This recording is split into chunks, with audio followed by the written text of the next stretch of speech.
Praise the Lord. सबको जय मसीह। मैं सुनीता चोएथानी आप सभी का आज के इस यूट्यूब वीडियो में स्वागत करती हूँ प्रभु यीशु मसीह के नाम से।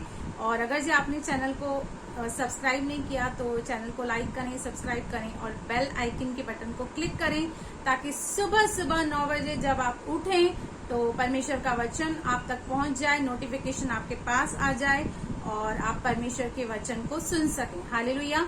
तो आज आपके लिए फिर से एक कंट्रोवर्शियल टॉपिक लाई हूं। जैसे कि आपको पता है मैं बहुत सारे कंट्रोवर्शियल मुद्दों पे वीडियो बनाती रहती हूं। तो आज का जो हमारा टॉपिक है, जो मुद्दा है वो ये है कि दशमास क्या हमें नए नियम में, क्योंकि दशमास शब्द का कहीं भी जिक्र नहीं है, तो क्या हमें दशमास देना चाहिए या नहीं देना चाहिए। क्योंकि जिन लोगों को नहीं देना होता है तो वो तो यही विवाद करते हैं। तो भाई दशमास तो पुराने नियम की प्रथा है, पुराने नियम में लिखा है, हमें नए नियम में दशमास नहीं देना है, तो भैया आपकी मर्जी। पर एंड में, इस वीडियो के एंड में एक ऐसा दासू वचन मैं आपको बताऊंगी जो आपको कभी किसी ने नहीं बताया होगा। तो अंत तक मेरे साथ बने रहें और इस इंटरेस्टिंग टॉपिक पे मैं आज रोशनी डालने वाली हूँ कि क्या हमें दशमास देना चाहिए या नहीं देना चाहिए। पहली बात तो दशमास होता क्या है।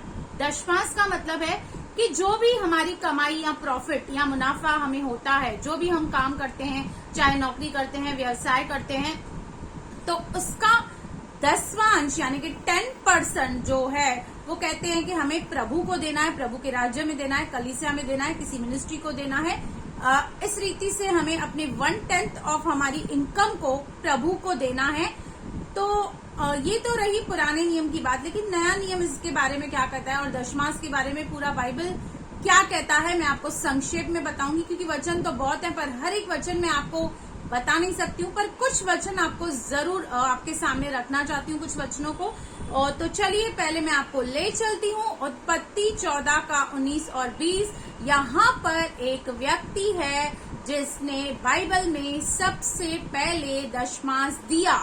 उस वक्त दिया जब तक कि परमेश्वर ने तो निर्देश भी नहीं दिया था, मूसा की व्यवस्था भी नहीं आई थी। एक अन्य जाति का व्यक्ति जो था, ना तो यहूदी था ना तो इजरायली था, लेकिन वो एक अन्य जाति आपके और मेरे समान था और उसने बिना कानून, बिना व्यवस्था के दशमास को दिया।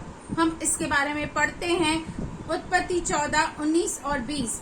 और उसने अब्राम को यह आशीर्वाद दिया कि परम प्रधान ईश्वर की ओर से जो आकाश और पृथ्वी का अधिकारी है, तू धन्य है और धन्य है परम प्रधान ईश्वर जिसने तेरे द्रोहियों को तेरे वश में कर दिया।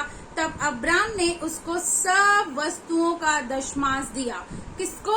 मलिका सिद्दीक को, जो एक याजक था, उस समय का एक शालेम का राजा था। उसको अब्राहम ने जब उसके साथ भेंट की तो अपनी हर एक चीज का 1/10 उसने उसको दिया। उसके बाद हम आगे अगर जो पढ़ेंगे तो हम याकूब के बारे में भी देखते हैं कि याकूब ने भी अपना 10वां अंश दिया। और उस तरह हम देखते हैं कि व्यवस्था में भी बहुत सारे कानून, नियम, दायरे दिए गए कि जिसमें से हर एक बात में, हर एक चीज, हर एक उपज का दशमास याजकों को देना पड़ता था। हम उस डिटेल में तो नहीं जा रहे हैं। इसके बाद मैं आपको सीधा लेके चलती हूँ मलाकी में, जो पुराने नियम की आखिरी पुस्तक है। मलाकी 3 का हम पढ़ते हैं 9 और 10, जो कि कहता है, प्रभु परमेश्वर यहाँ पे कहता है, तुम पर भारी शाप पड़ा है क्योंकि तुम मुझे लूटते हो, वरन सारी जाति ऐसा ही करती है। अब प्रभु परमेश्वर अपनी प्रजा, अपने लोगों से ये कह रहा है कि तुम पर एक भारी श्राप पड़ा है। अरे भाई क्यों पड़ा है? क्योंकि तुम मुझे लूटते हो। क्या कोई परमेश्वर को लूट सकता है? हाँ, लूट सकता है। क्योंकि जब पैसे देने की बात आती है ना, जब जेब हल्की करने की बात आती है ना, तो दिमाग डबल दौड़ना शुरू हो जाता है। और जब इनकम कम है तब तो 10% निकालना बहुत आसान हो जाता है। पर अगर इनकम लाखों में हो तो फिर 10% निकालना थोड़ा सा दिक्कत हो जाता है। यहाँ पर प्रभु कहता है कि तुम मुझे लूटते हो, वरन सारी जाति ऐसा ही करती है। सारे दशमास भंडार में ले आओ कि मेरे भवन में भोजन वस्तु रहे। और सेनाओं का यहोवा यह कहता है कि ऐसा करके, यहाँ पर खुला चैलेंज प्रभु हमें कर रहा है कि ऐसा करके मुझे परखो कि मैं आकाश के झरोखे तुम्हारे लिए खोलकर तुम्हारे ऊपर अपरंपार आशीष की वर्षा करता हूँ कि नहीं। यहाँ पर खुल्लम खुला एक चैलेंज प्रभु हमको करा है कि जब तुम मेरे राज्य की चिंता करोगे, जब तुम अपना 10वां अंश मेरे राज्य में दोगे, तो मैं अब तुम्हारे लिए आकाश के झरोखे खोलकर तुम पर अपरंपार आशीष को करूंगा। पर आप कहेंगे ये तो सिस्टर पुराने नियम की बात है, हम तो नए नियम में चल रहे हैं। नए नियम में तो कहीं भी लिखा ही नहीं है दशमांश के बारे में कि हमें 1/10 अपना देना है। तो फिर नए नियम में क्या लिखा है? ठीक है, चलिए इन्हीं बातों को प्रभु यीशु मसीह ने और इम्प्रोवाइज किया और उसे अच्छे से क्लियर किया। नए नियम में हम चलेंगे मत्ती 6 में। अब यहाँ पर प्रभु हमें कह रहा है सावधान रहो। मत्ती 6 का 1 से 4, तुम मनुष्य को दिखाने के लिए अपने धर्म के काम न करो, नहीं तो अपने स्वर्गीय पिता से कुछ भी फल न पाओगे। अब यहाँ पर दान देने के लिए तो कहा गया है, लेकिन कैसे दान देना है? गुप्त में, लोगों को दिखा के नहीं, क्योंकि व्यवस्था में ऐसे कानून थे कि लोग दिखा के करते थे हर एक बात। आपको पता है जब प्रभु यीशु मसीह एक दिन मंदिर में खड़े थे तो सब अपने दान को डाल रहे थे और प्रभु यीशु मसीह सभी को ऑब्जर्व कर रहे थे कि क्या कर रहे। और वहां पर एक विधवा थी जिसने एक दमड़ी डाली, मतलब जो उसके पास था, जितनी पूंजी उसके पास थी, सब कुछ उसने डाली। प्रभु ने कहा इसका दान बहुत बड़ा है। हालेलुया। इसलिए जब तू दान करे तो अपने आगे तुरई न बजवा, जैसे कपटी सभाओं और गलियों में करते हैं, ताकि लोग उनकी बड़ाई करें। मैं तुमसे सच कहता हूँ कि वो प्रतिफल पा चुके, क्योंकि उनको बड़ाई प्रशंसा चाहिए थी। भाई मिल गया आपको आपका प्रतिफल। परंतु जब तू दान करे तो जो तेरा दाहिना हाथ करता है उससे तेरा बायां हाथ जानने न पाए, ताकि तेरा दान गुप्त रहे।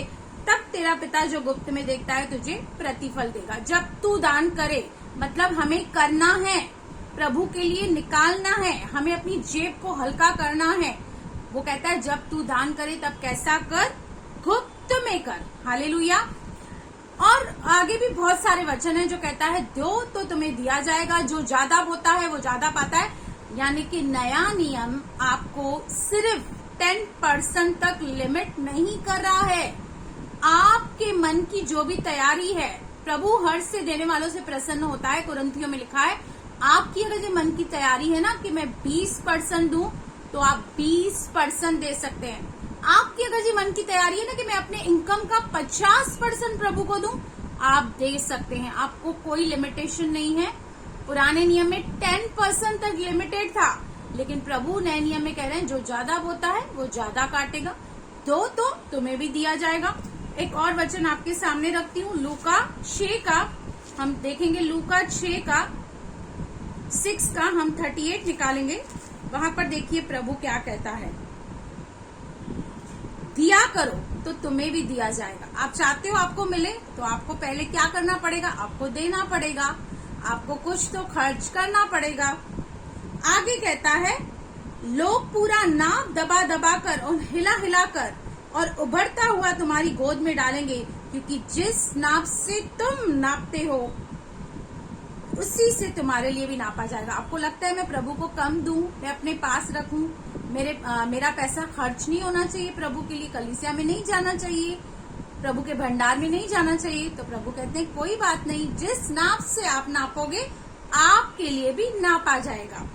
आगे कहता है फिर उसने एक और दृष्टांत कहा, क्या अंधा अंधे को 38 का हमने पढ़ा, 39 ये वर्ष नहीं है, 38 ही वर्ष था कि दिया करो तो तुम्हें भी दिया जाएगा। आप चाहते हो आपको प्रभु बहुतायत से दे तो आपको भी देना पड़ेगा। और आपको पता है प्रेरितों में जब पहली कलीसिया हुई, मैं आपको सभी रेफरेंस नहीं दे पाऊंगी क्योंकि वीडियो का लेंथ बहुत बढ़ जाएगा। वहां पर लोग क्या करते थे, जब पहली कलीसिया नए नियम में प्रेरितों में बनी थी, वहां पर लोग सब कुछ अपना बेचकर प्रेरितों के हाथों में दे देते थे। और प्रेरित क्या करते थे, उन सभी चीजों को, उस पूरे पैसों को गरीबों में सभी को इक्वली डिवाइड करते थे। तो नए नियम में प्रभु को आपका सब कुछ चाहिए, सिर्फ पैसा नहीं चाहिए, प्रभु को आप चाहिए, आपका हृदय चाहिए, आपका समय चाहिए, आपकी फेलोशिप चाहिए। पुराने नियम में तो सिर्फ दशमांश था, एक बाहरी चीज थी, लेकिन नया नियम जो जैसे हम कहते हैं पुराना नियम शारीरिक था, लेकिन नया नियम आत्मिक है।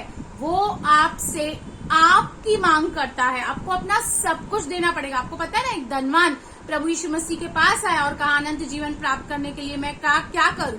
प्रभु ने उससे कहा अपनी सारी संपत्ति कंगालों को बांट दे और मेरे पीछे हो ले। पर वो चला गया क्योंकि उसका जो भरोसा था अपने धन के ऊपर था और उसको वो छोड़ना नहीं चाहता था। तो नए नियम में प्रभु ये चाहता है कि आप अपना सब कुछ प्रभु को दें। हालेलुया। अब जो मैं वचन आपको कह रही थी कि मैं आपको एक धासु वचन बताने वाली हूँ, तो आइए इस धन का जिक्र प्रकाशित वाक्य में भी है।